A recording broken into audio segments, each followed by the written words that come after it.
podcast. I'm Aaron Jacobs, a former public school band director in the state of Ohio, now turned health coach and teacher wellness advocate. And today I'm talking about one reason why I think the president is trying to gut the Department of Education as much as possible. And when we talk about this particular topic alone, I actually think teachers, we can come to an agreement that this is something that should be addressed, regardless of how the whole Department of Education thing goes. And I think it's this topic is one of the reasons that it gives the president and many of his supporters rise to want to gut the Department of Education. And that is the rise in administrator positions and salaries. Let's take a look at some data. Since 1950, the number of public school students rose 96%. So we do have more kids going to public schools over that 60-year period. Well, 59, close enough. There are more teaching positions with 252% more teachers than 1950. And part of that is due to we do have more specializations that are needed to be covered, especially when it comes to things like special education. There are now many states that have state minimums for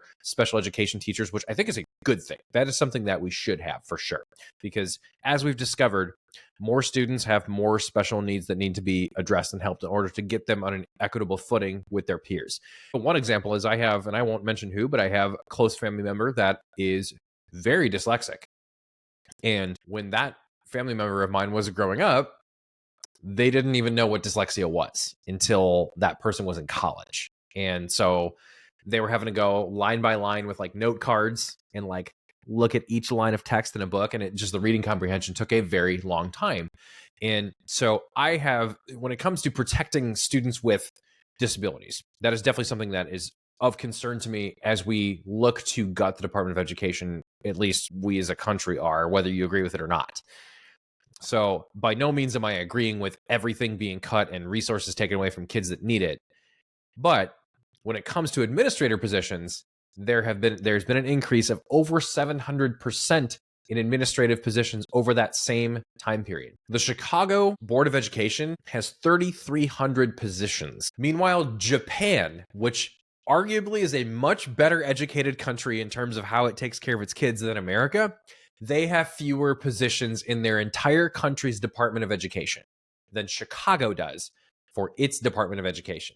That is preposterous. And that just goes to show you that you don't need to have thousands and thousands of administrators to run a successful and effective school system. Just look at Japan. Japan's kids are also better fed in schools. They're just better off there too. They actually have nutrition specialists that go in and teach the kids about food. It's a very highly specialized position that requires, I believe, 3 years of training. Even with those positions, to help kids get more educated on food and eating a balanced diet, Japan still spends way less than we do on administrator salaries. New York public city schools have 240 times the amount of administrative positions as the Catholic schools do, and they only have 4 times the amount of students as the Catholic school system in New York City. When it comes to cutting things and positions from the federal government, yes, there are going to be good people that are probably going to lose their jobs, but if their jobs are redundant or could be made into one job, this is the exact thing that businesses have to go through to survive. And so I think the inherent issue I see is we're making the argument that schools should exist without the same level, and really into any federal government entity is apparently supposed to last and exist without the same level of cost accountability that the private sector has to do in order to stay afloat. And yes, you can certainly talk about the corruption within large organizations like big business, because any large organization, the larger it gets, the more prone it is to corruption, of course. But that's also a reason why I think trimming back on administrative bloat is a great thing overall. I'm still very leery on services for disabled kids and how that's going to be managed by different government agencies now. Of course, if you're someone that just on principle says that we should not cut anything from the federal government when we're 30-some trillion dollars in debt, I'm sorry, but we're just not speaking the same language here. Like at some point, if we want our country to succeed, our dollar has to mean something going forward. And we can't just keep asking and asking and asking the federal government to do more and take more and more tax dollars. And yes, of course, you can tax richer people more. But at some point, that math isn't going to check out either. If you run the math, you could tax them 100% of their income and you can run the government for a few months. Congratulations. Wow. That's really going to help long term, isn't it? Oh, then they're all going to go live and take their money somewhere else. So when it comes to correcting things like this, people love to think that we can just tax rich people more. And Yeah, I do think that there's a lot of cases where wealthier people need to be paying their fair share, but also at the same time, we should be also looking to trim out things that are redundant so that we're also cutting costs, or we're filtering. And more importantly, my point about today's podcast, we're putting today's in the cost towards where it actually is going to count, which is going to be more teachers so that we have smaller class sizes in public schools, or paying the best teachers better, ideally both.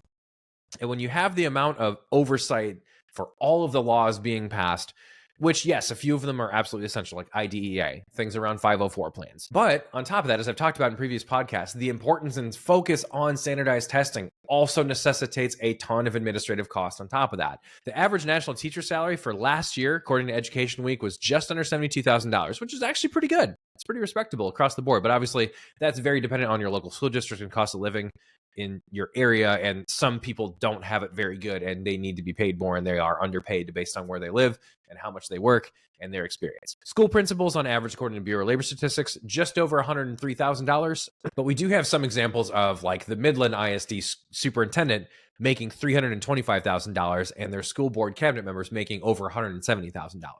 Now, to be fair, Midland is pretty close to Fort Worth. It's pretty close to the oil capitals of Texas, or one of the many oil-rich areas of Texas. So sure, they have a lot of money, but if you cut that superintendent's salary in half, you could hire 2 to 3 teachers and pay them well. And yes, that's not to say that all regulations are bad and don't need some oversight, but at some point, taking a close look at who's capable of managing what and effectively managing that, I think is really important.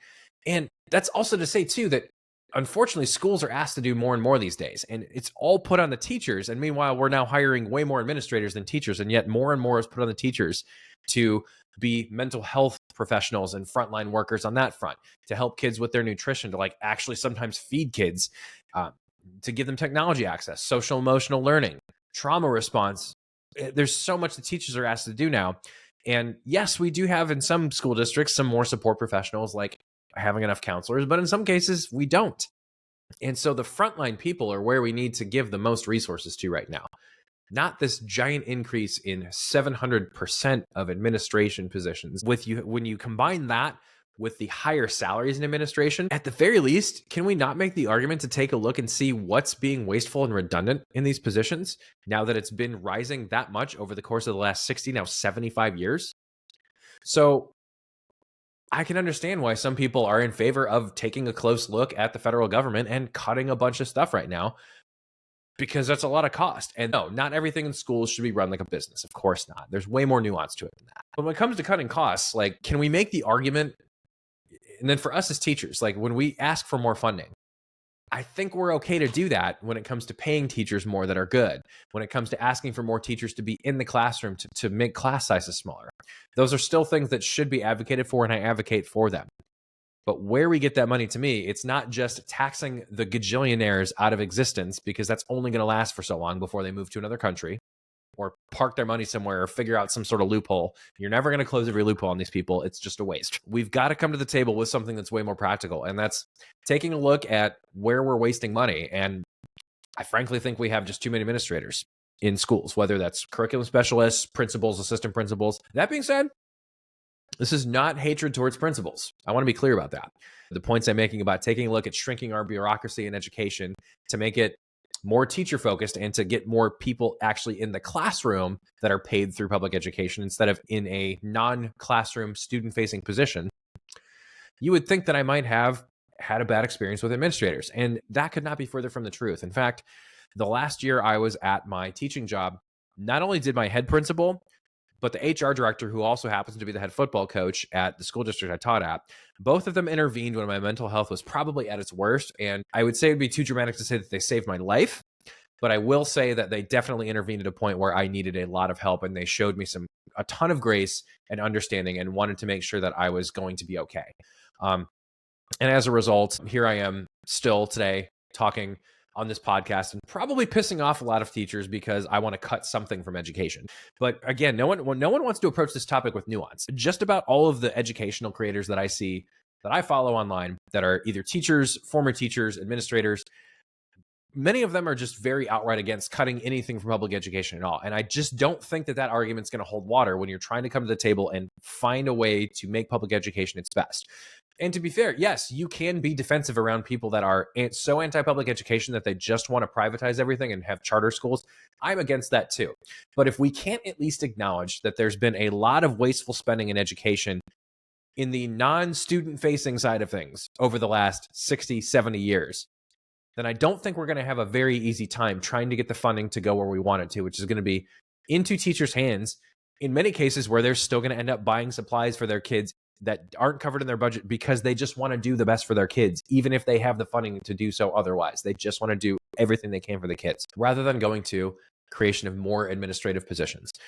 We got to chill out on the testing because that requires oversight, that requires all kinds of curriculum being super duper dialed in to fit the needs of the testing. We need to make sure that parents understand that schools can't do everything for their kid and to stop expecting us to keep doing more and more for their kid. And we in the public education space and those of us that advocate for good quality public education for kids need to also come to the table with an understanding that just giving us more money on the surface is not going to bring any more people to our side to agree with us to defend public education. Hopefully, we can meet in the middle somewhere, and let's just see if people can discuss this topic in a nuanced way. I seriously doubt it because this is America and it also is the internet, but let's just see. Can the rational people out there on both sides of how much we should cut from the Department of Education arguments, can we come together and have some reasonable talks? I seriously doubt it. I hope the internet proves me wrong. Maybe it can. Thank you all very much for listening to the Aaron Jacobs podcast, where we talked about one piece of the puzzle as to why I think a lot of people and President Trump are very incentivized to cut the Department of Education down as much as possible, and what we as public education supporters and advocates might be able to do about it going forward. Everyone take care and be well.